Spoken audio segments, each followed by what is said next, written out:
In the high desert outside Santa Fe, where red rock meets a wide, unhurried sky, there was a morning when a bobcat quietly decided he was done with food. That's where our story begins. For months, the staff at a small wildlife sanctuary had watched this rescued bobcat, Coda, explore his new world. He padded along the fence line, tested every branch in his enclosure, and leapt up onto sun-warmed boulders with the casual grace of something born to be free. He was all muscle and intention, a little wild heartbeat under the New Mexico sun. And then, one day, he stopped. At first, it looked like a mood. Coda turned his head away from his usual meal, a careful mix of meat and supplements. The stainless tray slid in. The tray slid back out, almost untouched. "He'll eat next time," someone said. "It's just an off day." Anyone who's lived with animals knows that kind of shrug. You trust the rhythm you've seen so many times before. But the next feeding came and went, and the next. Trays of fresh food began to stack in the memory of those who cared for him. Every untouched piece felt heavier than the last. The sanctuary sat on the edge of town, close enough that you could see the faint glow of city lights at night, far enough that coyotes still called from the hills. It was a place built on kindness, on second chances for creatures that had been pulled out of the wrong fairy tales, sold as exotic pets, paraded as roadside attractions, orphaned on the edge of highways. People sent in donations because they loved heartwarming stories, because they believed predators deserved peace too. Inside that peace, though, there was worry. Sam, one of the senior caretakers, moved down the row of enclosures with his morning cart. He knew the sounds each cat made when breakfast arrived, the impatient huff of a cougar, the low, steady pacing of an older bobcat who liked to pretend he wasn't excited. He could tell who would eat, who would glare at him before deciding to eat anyway, who would need a little coaxing. Coda gave him nothing. Sam's boots paused outside the chain link. On the other side, the bobcat lay in the far corner, pressed into the shade where the sun couldn't quite reach. The bowl slid in with a soft scrape. Sam waited. No movement, no twitch of an ear, no curious sniff at the air. It was as if someone had turned down a dimmer switch inside that small, spotted body. If you've ever watched someone you care about push away their plate, not because they're full, but because something in them has gone quiet, you know how that feels. Food is more than calories. It's a sign that the spirit is still reaching out toward the world. Days passed. The vet adjusted Coda's diet, checked his blood work, ruled out infections. The numbers on the chart wavered but never pointed to a simple fix. The sanctuary team gathered around a table marked with coffee rings and pen scratches, talking in soft voices about feeding tubes, sedation, how much stress a bobcat's heart could handle.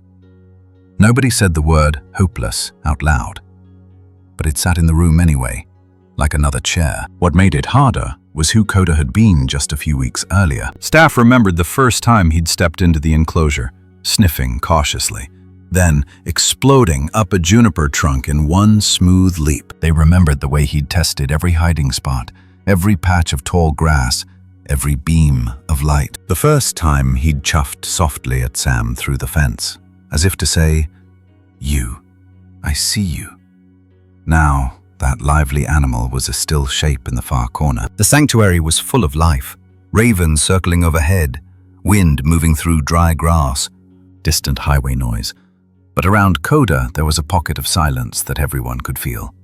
For the people who worked there, this wasn't just about one bobcat. It tapped into something deeper.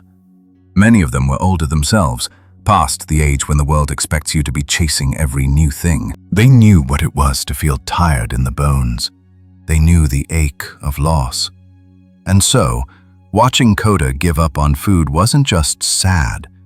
It was personal. Sam lingered by the enclosure longer each day, his hand resting on the fence as if touch could travel through steel.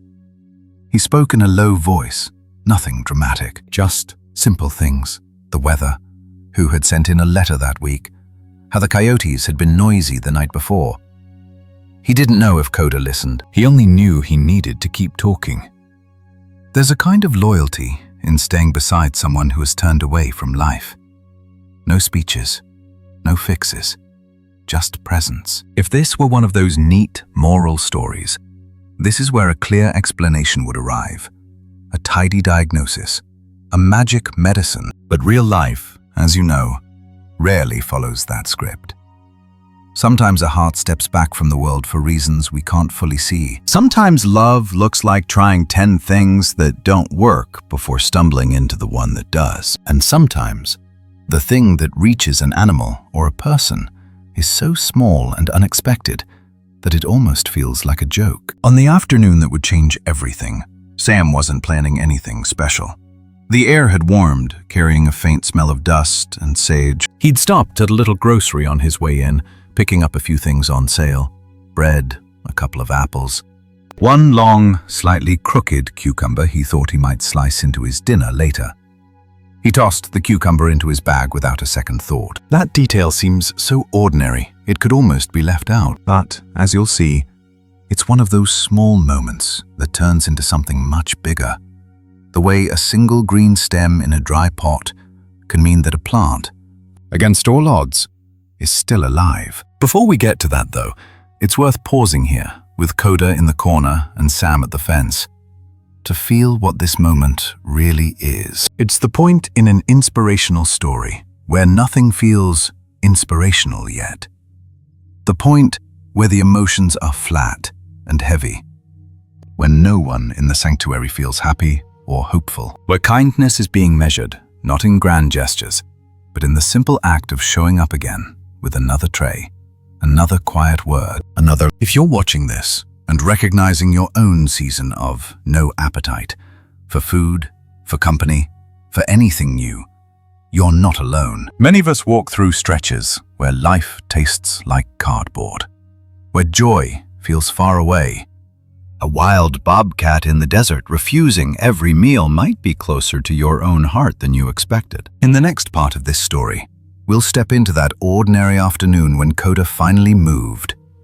Not for meat, but for something green and cool that no one would have guessed a desert bobcat could love. Stay with me for that moment. It's small, it's quiet, but it changed everything. And it turned this into one of those heartwarming stories that stays with you long after the video ends. Before Coda ever touched the desert sand of New Mexico, his life sounded very different. Instead of wind in the pinyon trees and quiet stars, his world was engines, music from a tinny speaker, and strangers pressing their faces to a cage. For years, this bobcat lived beside a highway in Arizona, and one of those places you only notice when you're low on gas and looking for a restroom. There was a gift shop, a few faded signs, and tucked off to the side, a row of small enclosures where wildlife was part of the attraction. People came for snacks, for souvenirs, and for a quick look at a real live bobcat. They called him Lucky back then. The name looked cheerful on the hand-painted board above his cage, but his days were all the same. Hot metal under his paws, diesel fumes in the air, voices laughing right in front of him and then disappearing again. Cameras flashed, hands tapped the wire, children squealed. Cars came and went in a constant stream, but for the bobcat, there was nowhere to go. His territory in the wild should have stretched over miles. A bobcat's nature is to patrol, to disappear into brush, to move like a shadow across rocks and gullies. Instead, his world was 8 steps one way, 8 steps back. The only hunt he knew was when a bucket clanged and someone tossed in whatever meat they had on hand. At first, he tried to make sense of it. He paced, he climbed, he leapt up to the highest shelf of his small cage and watched the highway as if it were a river he might one day cross. Over time, something in him shifted. The tapping on the wire never stopped. The music played the same songs. Nights, instead of crickets and the soft steps of prey, he heard doors slamming and the buzz of fluorescent lights. He learned that humans came close not to share kindness or love, but to point and laugh, or to snap a quick picture for a social feed he'd never see. Then came the winter that marked him. The gas station changed hands. New owners arrived with big plans and not much patience. Business was slow. The animals were expensive. On a cold night, when the desert wind cut straight through your coat, Employees loaded boxes into a truck. Someone argued about whether to keep the petting zoo. Someone else said, "We'll figure it out later." Later never came. The truck pulled away. The music stopped. Only the emergency lights hummed. And in that rattling, chilly silence, the bobcat waited at the front of the cage, expecting the usual clang of the food bucket, the usual bored voice, the usual routine. Nothing. One night turned into two. Old water in the bowl crusted at the edges. A thin frost formed along the metal. Hum claver at his belly, but there was nowhere to go, no rabbit to chase, no way out. Cars still passed on the highway. No one looked over. Eventually, someone did. A delivery driver or a neighbor, depending on who tells the story, noticed movement in a cage behind the shuttered building and made a call. Then another. In the web of people who care quietly for animals, word travels fast enough to save a life, sometimes just barely. That trail of concern is how he ended up at the sanctuary, with the new name Coda and a new story beginning. But the old story didn't vanish. When Coda first arrived in New Mexico, the staff noticed how he watched them, not the way a relaxed cat watches, with half-closed eyes and a loose tail, but with that tight, measuring gaze of someone who's been promised things before and learned that promises break. He ate at first, because survival is written deep into every nerve of a bobcat. He explored, because wild instincts don't disappear overnight. Yet each time a human came close, there was that pause, a step back, a narrowing of eyes, a small test. Would the food arrive on time? Would the water bowl be full? Would the hand at the latch slam the door or move gently away? He was learning a new fairy tale about humans, one small action at a time. So when he later stopped eating, when he curled into the back of his shelter and turned his face from every meal, the vet looked at numbers and charts. But Sam, the caretaker, thought about that abandoned highway cage. He thought about the sound of a truck leaving and an animal left behind to wonder what he'd done wrong. Sometimes what looks like stubbornness is really a heart asking a question it doesn't have words for. Coda's question, in his own quiet way, might have sounded like this. If I give you nothing, will you still stay? That question lives in more than bobcats. It shows up in people who stop talking, who stop answering the phone, who stop cooking for themselves. It shows up in those seasons when our own emotions go flat, and we're not sure anyone would notice if we pulled back from the world a little more each day. This is what makes Coda's story feel so soulful, so much more than an animal anecdote. Underneath the fur and the claws, there's a pattern many of us recognize. Once, he trusted. Once, he was let down. Now, he holds back to see if loyalty is real this time. At the sanctuary, nobody used words like that when they filled out feeding logs or adjusted medications. They simply did the next right thing.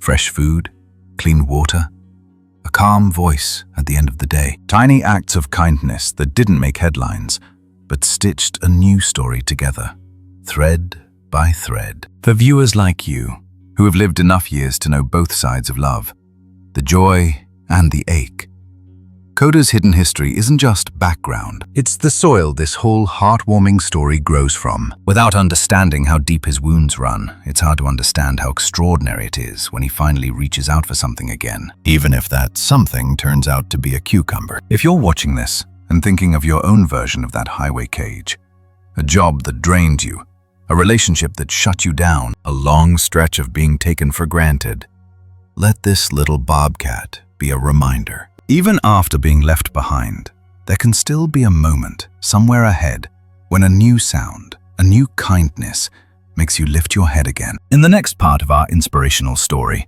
we'll turn our attention from Coda's past to the person standing on the other side of the fence. Because this isn't only about a bobcat learning to trust, it's also about a human being who needed a reason to keep showing up with that same quiet loyalty. If this resonates with you so far, stay with me. Maybe hold that one detail in your mind. The image of a wild cat beside a busy road waiting in the cold. and see how it changes the way you feel when we watch him discover, in the desert, that life still has something surprising and strangely happy to offer. If Coda's story is about a bobcat who stopped reaching for life, then this part is about the man who quietly wondered if life was still reaching for him. That man was Sam, the one on the other side of the fence. Most people who visited the sanctuary only saw him in passing. A figure in a work shirt pushing a cart, checking locks. The kind of person your eye slides over when you're focused on the animals. But if you watched longer, you'd notice something simple and steady. He never rushed past a den. He always paused, just long enough to make eye contact, say a few words, or listen for a sound. Our story needs him, because without Sam, that strange cucumber moment would have just been an odd footnote, instead of an inspirational story about love, loyalty, and second chances. Before the sanctuary, Sam's days had a different rhythm. He'd worked for decades with his hands, fixing things for other people. Engines, generators, whatever came through the door. There was satisfaction in making something run again. But eventually the tools got heavy, the hours got longer, and he started to hear the same question many people hear in their 60s. So, when are you going to retire? Retirement can sound like a happy ending in the simple fairy tales we tell each other. The work ends, the rest begins, and everyone rides off into an easy sunset. But real life is more complicated than that. When the shop keys left his hand, the days opened up in a way that didn't feel free so much as empty. His wife passed not long after. His kids had their own families in other states. The house got very quiet very quickly. Dinners became something from a can, eaten standing over the sink. Evenings were long stretches of television where the volume was turned up, just to drown out the hum of the refrigerator. Sam didn't talk about it much. Men of his generation aren't always given a lot of room to talk about emotions. But the way he carried himself said enough. There was a carefulness to his movements, as if every step had to justify itself. One afternoon, a neighbor mentioned the sanctuary outside town. "They always need volunteers," she said, almost in passing. "Somebody to fix things or just be there." The phrase, "just be there," stuck with him. He drove out just to see it. The place was modest, a patchwork of enclosures and sheds, scrubby desert plants, a few donated benches. Not a fairy tale park, but a working space built from real effort and limited funds. Margaret, the founder, met him at the gate. She didn't give a speech. She handed him a mug of coffee and pointed toward a broken latch. "If you want to help, start there." That was how Sam's second life began. He came back the next day, and the next. Fixing things turned into feeding rounds. Feeding rounds turned into late-night checks when storms rolled in. Somewhere along the way, the sanctuary became the place where his loyalty had somewhere to go again. The animals didn't need him to say the right thing. They needed his presence, his patience, his steady routine. But there was a shadow in his work too. Years earlier, during his first few months at the sanctuary, there had been another cat. A small cougar brought in sick and thin. They tried everything the vet recommended. Medication, special diets, warmth, gentle handling. Sam sat by that enclosure many nights, listening to the thin rasp of the animal's breathing. One morning, he arrived before sunrise to find that the cougar was gone. Peaceful, yes, but gone. No one blamed him. The staff understood that not every story becomes one of those heartwarming stories you can tell on camera. Still, something inside Sam quietly recorded it as a failure. A life he couldn't fix. An engine he couldn't bring back, no matter how carefully he turned the wrench. So when Coda stopped eating, all of that came back. On the outside, Sam did what needed doing. He logged the untouched meals, he spoke with the vet, he helped adjust the plan. On the inside, those old doubts woke up. Was he watching another animal slip away on his watch? Did he really have anything left to offer these wild hearts? Or was he just an old man dragging a heavy cart through the sand? More nights went by where he couldn't sleep. He'd sit at his small kitchen table with the sanctuary's live camera feed open on an aging tablet, watching Coda as a faint shape in the corner of the screen. If you've ever sat up late watching over someone on a monitor, hospital, baby, security camera. You know that strange mix of helplessness and devotion. It wasn't grand, it was just love in its tired, ordinary clothes. One small example stays with me. There was an evening when the wind had picked up, rattling the metal roofs. The other bobcats had already eaten and curled themselves into warm, compact shapes. Coda, though, was still hunched in his corner. Sam walked his route, checked the locks, shut off lights as usual. Then he stopped at Coda's enclosure and simply sat down. He slid his back down the fence post until he was on the ground, knees bent, boots in the dust. No big speech, no heroic pose. He just sat, his shoulder resting lightly against the chain link, and talked about nothing in particular. How the sky looked, how some supporters had mailed in a handwritten note that day, how the world, for all its cruelty, still had pockets of kindness tucked away where you might not expect them. He stayed there long enough for the stars to come out, a shared silence stretching between man and bobcat. It didn't make Coda eat. Not yet, but something passed between them anyway.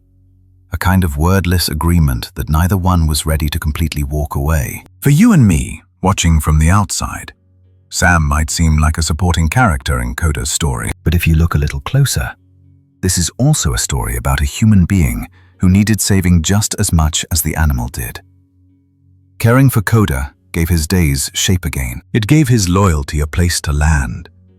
It reminded him that even after retirement, even after loss, his kindness still mattered in a very real, very practical way. There's a quiet truth here. Sometimes the animals we rescue end up rescuing us right back. These moral stories about bobcats and humans aren't just about one side giving and the other side receiving. They're about a circle where love and care move both ways. If you've ever wondered, in a late-night moment, whether you still have something meaningful to offer, you might find a bit of yourself in Sam. It doesn't have to be dramatic. It might be as simple as showing up somewhere that needs gentle hands and a steady presence. In the next part of this heartwarming story, we're going to step back and look at the quiet science behind what was happening inside Coda, the way stress can shut down appetite, and how play and enrichment can spark a desire to live again.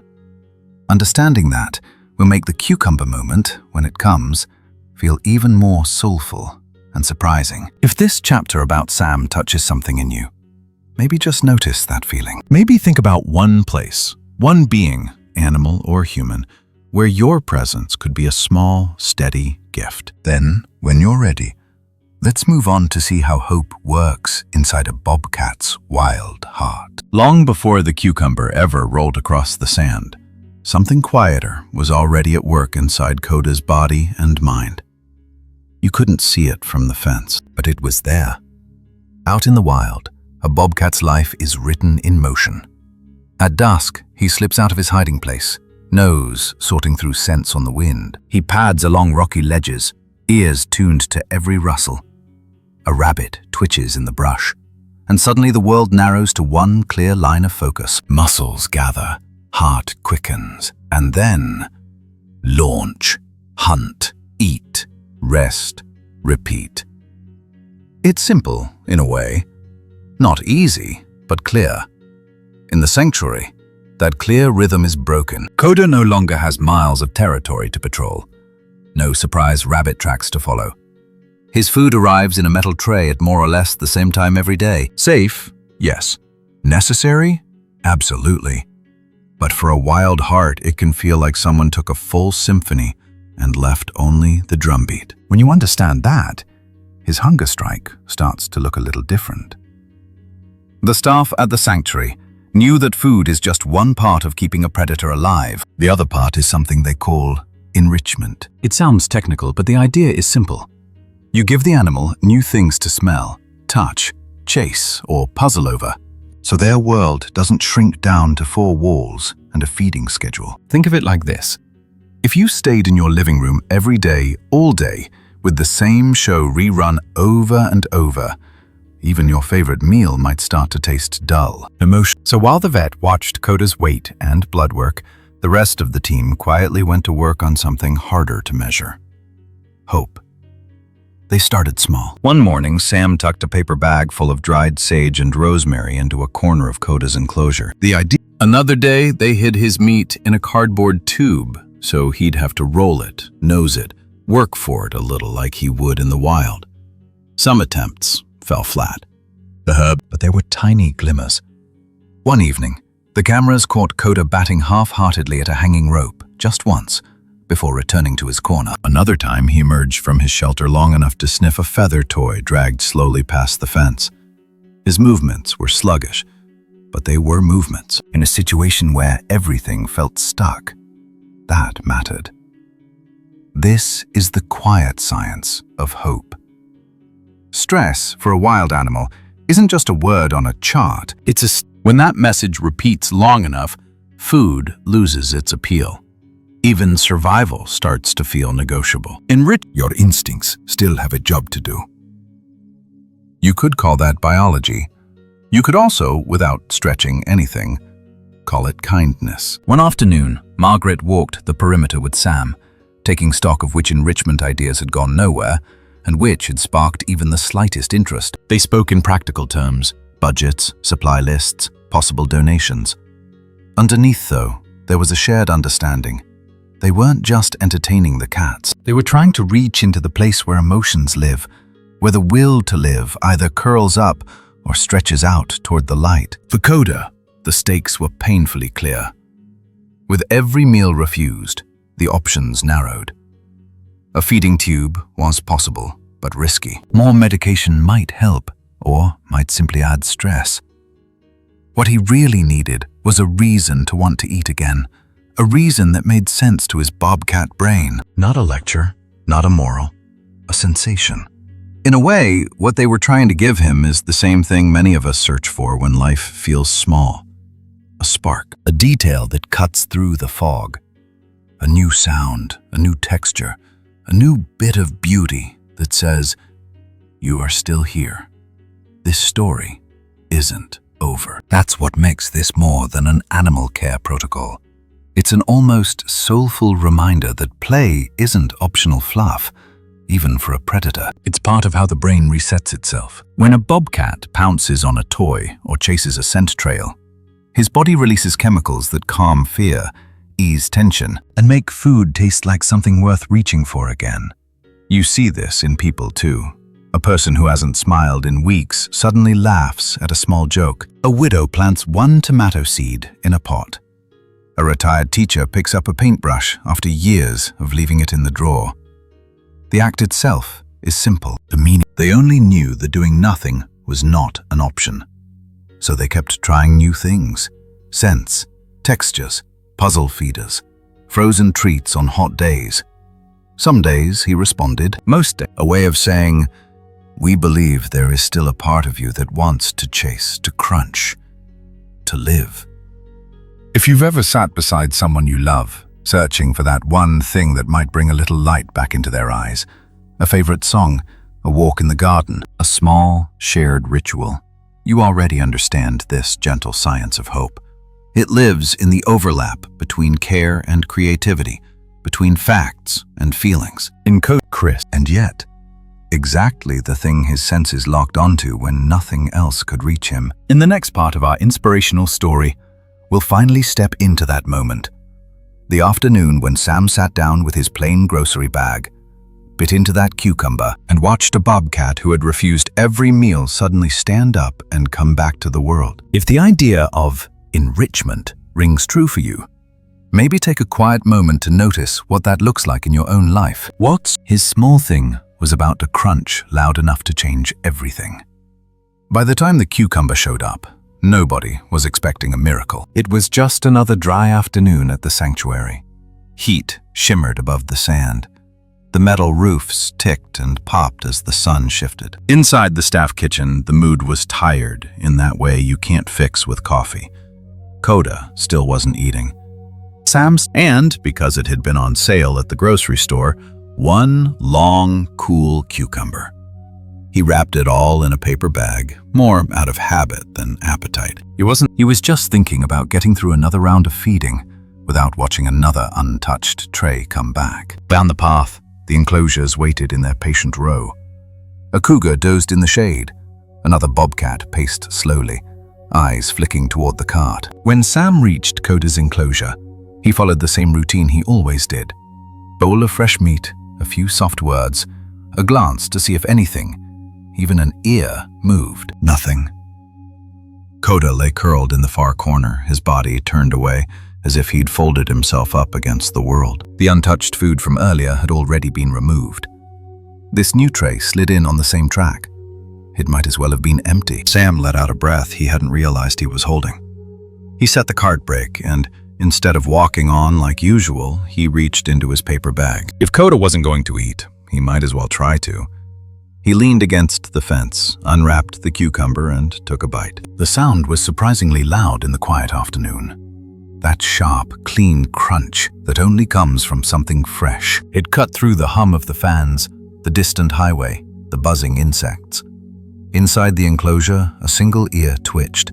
Sam froze, the cucumber still in his hand. He watched as Coda's head lifted, not toward the meat, but toward the fence. Another slow bite. Another crunch. This time, Coda turned all the way around. For the first time in days, those gold-flecked eyes were fully open. He stood up, a little unsteady, and walked toward the sound. Not toward the food bowl. Toward Sam. Toward the hand holding that odd green thing. His nose flared, picking up the scent of water, earth, something cool and alive in a way the dry air was not. Sam glanced back down the row, half expecting someone to appear and tell him this was ridiculous. A bobcat is a hyper-carnivore, meat-eater through and through. Every book, every chart on the vet's wall said the same thing. Their bodies are built to digest protein, not plants. And yet, here was Coda, ignoring the carefully prepared meat and staring at a cucumber like it was the only thing in the world that mattered. "I know this doesn't make sense," Sam murmured, mostly to himself. "But you're the one asking for it." Protocol at the sanctuary was clear. No feeding anything outside the approved diet without the vet's okay. There were reasons for that. Safety, liability, the quiet promise they made to every animal who arrived on that land. Breaking rules was not something Sam did easily. He weighed it in a heartbeat. The unread memos, the charts, the memory of Coda's ribs starting to show. The nights watching that still shape on the monitor. The slow, heavy fear that he was losing another animal. Sometimes, kindness isn't tidy. Sometimes love and loyalty pull you to the edge of what's written down and ask you to decide what you can live with. Sam broke off a small piece of cucumber, just a bite-sized chunk. He tossed it underhand through the fence, making sure it landed a safe distance from the bowl. Coda didn't hesitate. He moved with a speed none of them had seen in days, a flash of fur and muscle and intention. Paws hit the sand, nose to cucumber. He sniffed, once, twice, and then crunch. The sound that followed was softer than the human bite had been, but somehow it echoed even louder in Sam's chest. The bobcat chewed, eyes half closed, as if savoring not just the taste but the novelty of it, the coolness, the texture, the sheer strangeness of this new thing in his world. Then Coda looked up and made a low, insistent sound that any cat person would recognize. More. Sam laughed once, quietly, the kind of laugh that has tears hiding inside it. He tossed another piece, then another, until the small slices were gone and Coda was licking the last bit of moisture from the sand. Only after the cucumber disappeared did he turn to the meat. He sniffed. He hesitated. Then, as if some switch had been flipped, he began to eat. Not ravenously, not dramatically, just steadily, bite by bite, as if food had finally become interesting again. A few minutes later, Margaret appeared at the end of the row with the vet, drawn by the shift in energy you can feel even before you see it. They watched in silence as Coda finished his meat, sat back, and then returned to the fence, searching Sam's hands for that green crunch. No one spoke for a moment. The vet finally broke the quiet. "You gave him a cucumber?" Sam nodded, ready for correction. Instead, she shook her head in that way people do when they're surprised and relieved at the same time. "Well," she said slowly, "it's mostly water. No seeds, no peel next time. But if it gets him eating, we'll work with it."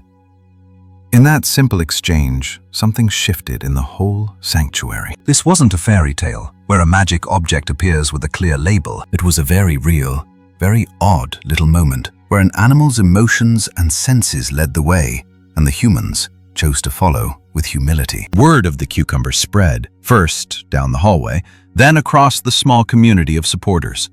Some shook their heads and smiled. Others sent in what began as a quiet crisis. For Coda, for Sam, it was proof that listening closely, even when it doesn't line up with the usual rules, can be an act of kindness, not rebellion. For anyone who's ever felt stuck between what makes sense and what your heart is quietly asking you to try, this little scene carries its own soulful weight. If you've ever made a choice that didn't look logical on paper, but felt right in terms of love and loyalty, you might understand why the room went silent when a bobcat who had refused every meal finally crunched into a cucumber.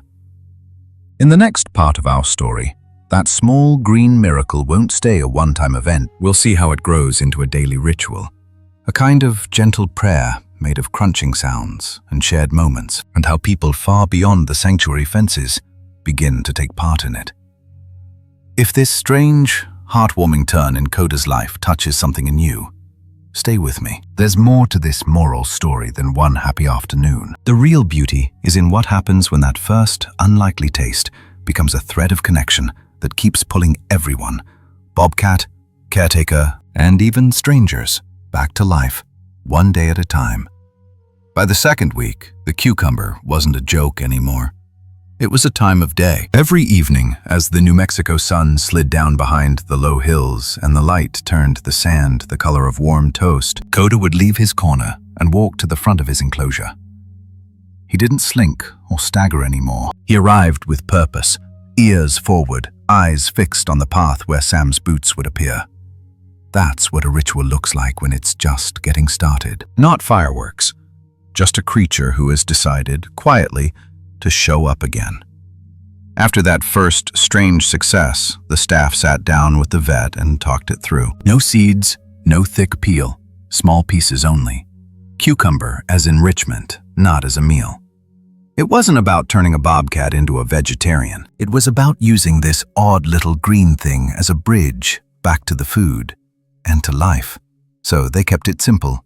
Meat first, in the same tray as always. Then, when Coda had eaten enough to satisfy the vet's chart, Sam would reach into a small cooler and pull out one cool cucumber, wrapped in a damp cloth. The sound of fabric unwrapping became part of the ritual, like the rustle of a hymn book before a song.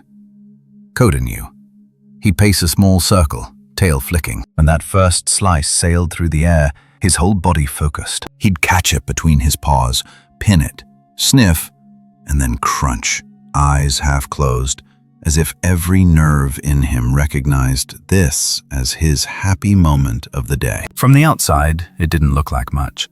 A bobcat, a cucumber, a man at a fence. But under that simple picture, there was a whole current of kindness and loyalty moving back and forth. Sam, who had once wondered if he had anything left to give, now had a reason to stand there for those extra minutes. Coda, who had once given up on every meal, now had something to look forward to that wasn't forced, wasn't medicated, wasn't about survival alone. It was about enjoyment, a tiny slice of joy in the middle of a hard world. Word of the ritual leaked out to the sanctuary supporters in that quiet way good moral stories often do. A volunteer posted a small update in the newsletter. Our bobcat Coda has decided cucumbers are his new favorite enrichment. They're helping him eat again. No drama. Just a line or two. In a senior living community a few miles away, one of those newsletters landed on a common room coffee table. Dorothy picked it up while waiting for her blood pressure check. She read the part about the bobcat who wouldn't eat and the cucumber that changed his mind, and she stopped right there. For years after her husband passed, her own cooking had all but disappeared. Cereal, crackers, the occasional microwave meal when the nurse encouraged her. Food had been something they shared, a love story told in recipes. When he was gone, it lost its color. So when she read about a bobcat refusing his meals, she didn't just see an animal. She saw a feeling she knew too well. She brought the newsletter to her neighbor, Josephine, who used to teach school and still had a sharp eye for details. They reread that little paragraph 3 times, not because they didn't understand the facts, but because of how it made them feel. Oddly hopeful, oddly connected. "I used to grow cucumbers," Dorothy said, almost to herself. That offhand remark became the seed of something new. Within a month, the senior community had a small garden committee. Nothing fancy. A rectangle of raised beds behind the building, some bags of soil, a few packets of seeds. They called themselves the Green Circle, half joking, half serious. Their mission was sprinkle, grow cucumbers and herbs for a bobcat they had never met, and, in the process, see if their own lives might feel a little greener too. The first time they brought a basket to the sanctuary, the staff didn't make a big production out of it. There were no balloons, no speeches, just a handful of older hands, a bus that smelled faintly of hand lotion and peppermint, and a crate full of slightly crooked cucumbers grown with a kind of love that doesn't shout. Sam met them at the gate. He carried the crate as if it held something fragile, not just vegetables, but someone's effort, someone's hope. Later that evening, he picked one of Dorothy's cucumbers. He remembered the little sticker she'd put on it with her name and brought it to Coda's enclosure. "From a friend," he said softly, sliding the tray in, meat first, as always. When the time came, he cut the cucumber into careful slices and sent the first piece skimming over the sand. Coda pounced. Crunch. Somewhere back in town, Dorothy and Josephine sat at a small table, watching a live feed on a tablet the staff had set up for the Green Circle to use during their monthly visits. When Coda's teeth met that slice, the sound didn't reach them, but the movement did. Tail, paws, whiskers, all engaged. "There," Josephine whispered. "He's eating your cucumber." Dorothy smiled in that quiet, complicated way people smile when something inside them stirs after a long sleep. Later that night, she made herself a simple salad. Just lettuce, tomatoes, and yes, cucumber. It wasn't a big thing, but it was more than cereal. This is what happens when a ritual becomes more than a trick. What started as one man breaking a rule out of love turned into a daily practice, and then into a circle of people who felt less alone because a bobcat liked cucumbers. The ritual became a kind of gentle, secular prayer. Same time each day, same simple actions, same quiet intention. Show up, offer something, share a moment of joy. For viewers, especially those who have walked through seasons of loneliness or loss, there's something deeply soulful about this. It's not a fairy tale where everything is fixed overnight. It's a heartwarming story made of small, repeated acts.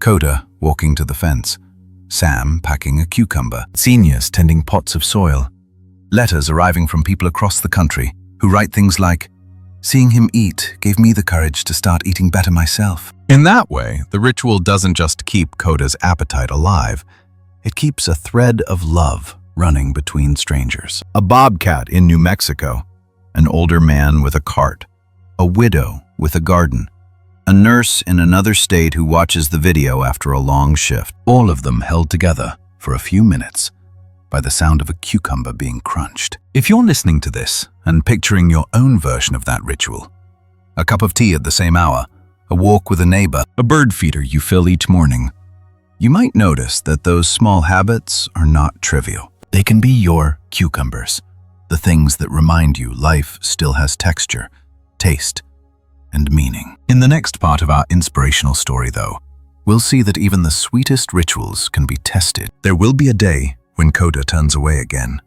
a night when worry returns, and the sanctuary has to decide what loyalty looks like when things don't stay easy or happy. For now, if this image of a bobcat and a cucumber and a circle of quiet gardeners touches you, maybe let yourself think about one tiny ritual you could honor in your own life. One small act of kindness for yourself, for an animal, for someone you've never met, that you could repeat gently, day after day. For a while, it felt like the cucumber had solved everything. Then came the day it didn't. It started like any other late afternoon at the sanctuary. The sky was clear, the kind of blue you only get in a high desert. Sam moved down the row of enclosures with his familiar cart, cooler tucked underneath, the quiet expectation that when he reached Coda's habitat, there would be a small, happy routine waiting for him. But even the best routines get tested. When he arrived at Coda's fence, the space in front of the den was empty. No pacing, no watchful eyes. The metal tray slid in with its usual offering of meat, and this time, the bobcat didn't appear. Minutes ticked past. Nothing. Sam tried the old trick of jingling the latch, the one sound that usually got Coda's attention. Still nothing. Finally, Coda emerged, but not with the sharp, focused energy they'd grown used to. He stepped out slowly, as if every muscle argued with him. He glanced at the food and turned away, retreating to a patch of shade without so much as a sniff. The cooler suddenly felt heavier. Sam waited, hoping this was just a bad moment. When nothing changed, he reached in and took out Dorothy's latest cucumber offering. He peeled it, cut it into the careful slices that had become their shared language, and tossed the first piece in a gentle arc. This was the part of the story where, for weeks, everything went right. The bobcat would pounce, crunch, then look up for more. A tiny fairy tale beat in a very real life. But not today. The cucumber landed in the sand and just lay there. No sudden movement, no glint of interest. Coda didn't even flick an ear. He simply laid his head down, breathing slow and shallow, as if the world and all its surprises had gone far away again. For a long moment, the only sound was the wind. Sam felt that familiar sinking in his chest, the one he'd known with the sick cougar years before. It was a feeling older than charts or diagnoses. The sense that something fragile was slipping through his fingers despite all the kindness and love he'd poured out. He called the vet. He called Margaret. They checked Coda over, temperature, gums, hydration. Physically, there were signs of strain, but not catastrophe. It might have been a small infection, a shift in the weather, a flare of old stress. But emotionally, in that enclosure, and in the hearts of the people watching, it felt like more than a line in a file. Hope had become a habit. Seeing it falter hurt. That night, they didn't just lock up and go home. Margaret pulled an old folding chair over to Coda's habitat. Sam found another. The two of them sat side by side outside the fence, wrapped in jackets, watching the bobcat's silhouette in the dim light. No one talked about cucumbers, or viral clips, or heartwarming stories. They talked about harder things. They talked about how Coda would never live wild under a full moon again, never claim a canyon as his own, never stalk along a creek without a fence in the way. They talked about the cars and poisons and traps and the exotic pet trade that had made that impossible. Human hands had both hurt him and helped him, and that tension lived in the air like a third person in the conversation. "We did this to them," Margaret said quietly, not pointing at anyone in particular, but at a whole way of living that turns predators into props. "We build roads through their hunting grounds, lay out poison for rodents, take their land, then feel surprised when they show up in our backyards." She paused, watching Coda shift slightly, his tail twitching once in his sleep. "And then we build places like this," she added. "It's not perfect. It's a fence instead of a forest. But it's the best we can give, given what's already been taken." There's a weight to that kind of honesty. The sanctuary wasn't a fairy tale castle where everything was easily happy ever after. It was a place of compromise and responsibility, where kindness sometimes meant saying no as often as yes. They'd turn down offers too, lucrative ones. A production company wanting up-close footage of Coda reacting dramatically to props. A travel outfit wanting to market bobcat encounters with tourists. The money would have helped with vet bills, with food, with repairs. But the stress on the animals would have been enormous. Love, in this setting, often meant refusing the spotlight. As the night stretched on, they took turns checking on Coda. They offered water, spoke his name with the kind of tone you'd use for someone lying in a hospital bed. They didn't force him to move. They didn't flood him with noise. They simply refused to leave him alone in that in-between place. Somewhere across town, Dorothy sat in her small kitchen, untouched plate in front of her, tablet dark. She'd grown used to watching the evening cucumber ritual before bed. It had become part of her own healing, a gentle signal that another day was done, that life had offered up at least one small moment of joy. That night, when the stream stayed quiet and the update on the sanctuary's page simply read, "Coda is having a rough day. We're staying close." She felt a familiar heaviness in her chest. It brought back all the nights she'd sat by her husband's side before he passed. All the times she'd stirred soup on the stove and then realized she wasn't actually hungry. She put the plate in the fridge, just in case tomorrow felt different. At the sanctuary, tomorrow did come. The sun rose over the same hills. The sand looked the same. But inside Coda's enclosure, something had shifted. Whether it was the meds kicking in, the long, quiet presence of people who refused to give up, or just the bobcat's own deep, wild resilience. He was standing when Sam arrived, not bounding, not posing for any kind of happy ending, just standing. The meat went in first. Coda walked over, sniffed, and took a small, deliberate bite. Everyone watching, Sam, Margaret, the vet, let out a breath they hadn't realized they were holding. A few bites later, Sam reached for the cooler, his hands almost reverent. He took out a cucumber from the Green Circle's latest crate, one with a small inked heart near the stem. He peeled it, sliced it, and tossed one piece. Coda tracked it with his eyes, and this time he moved, paws pinning, teeth closing, crunch echoing just enough to feel like a promise. Not that everything would be easy from here on out, but that he was still willing to reach for the things that made life feel good. That's what loyalty looks like in this kind of moral story. Not perfection, not constant happiness, just a mutual decision over and over to come back to the fence, to the garden, to the small rituals that keep us connected. For the sanctuary, the setback became a quiet reminder that healing is not a straight line. For bobcats or humans, that love isn't a one-time act, but a long series of choices. To sit through the hard nights, to turn down offers that would harm the animals, to keep planting cucumbers, even when you're not sure the bobcat will eat them. For Dorothy, it meant taking her plate back out of the fridge the next day, sitting down and eating slowly, one bite at a time. Know that somewhere, out in the desert, a wildcat was doing something similar. If you've ever had your own cucumber ritual interrupted by illness, grief, or plain old exhaustion, maybe you recognize yourself here. It's okay if the things that once brought you joy feel out of reach some days.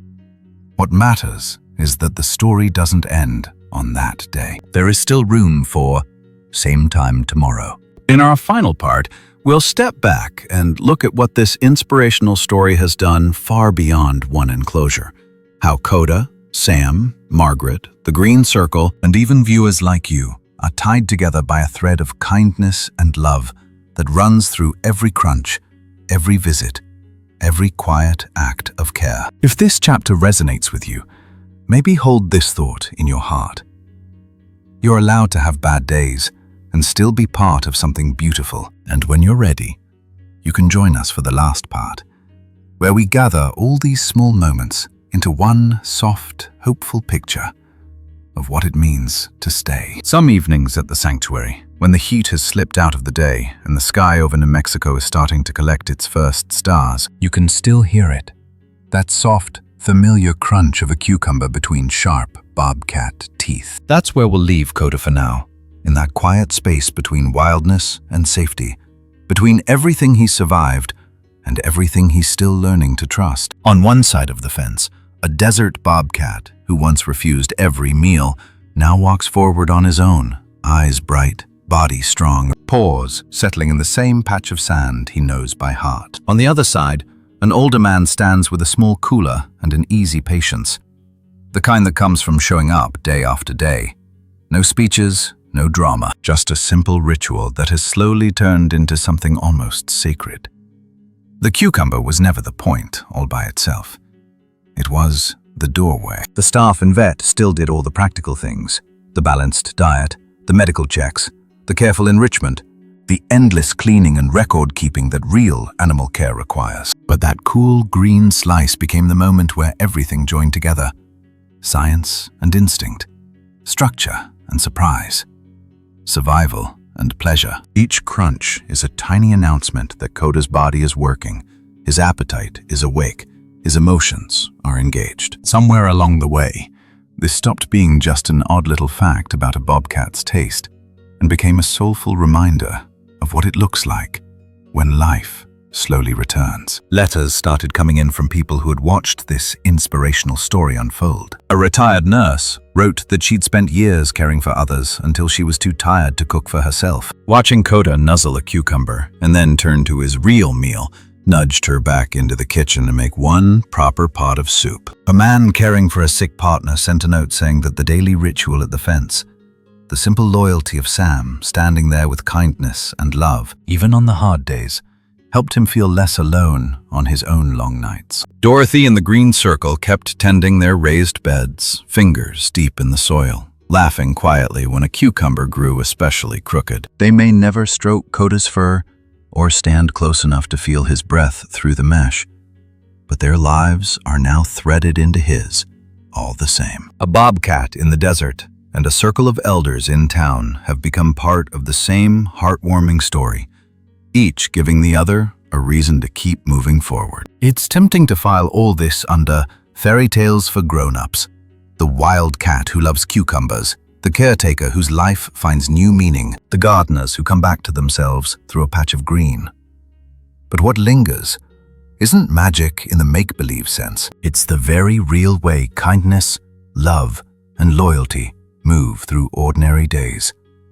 In the hand that peels the vegetable, in the back that leans against the fence for one more hour, in the seed pressed into dirt by someone who once believed their best years were behind them. If you zoom out far enough, Coda's story is also about us and the wild world we share. Human roads, poisons, and the exotic pet trade carved his old life into something small and painful. Human choices did that. But human choices also built the sanctuary, patched the fences, funded the medical care, and sent cucumbers and small donations, and hopeful messages from living rooms across the country. We're not separate from these moral stories about animals. We're woven into them, for better and for worse. That can feel heavy. It can also feel like a chance to do better, one gentle decision at a time. Maybe what stays with you after this isn't the cucumber at all, but the rhythm that grew around it. Same hour, same path, same quiet greeting at the fence. You might not share a snack with a bobcat, but you probably know what it is to have one small thing that keeps you anchored.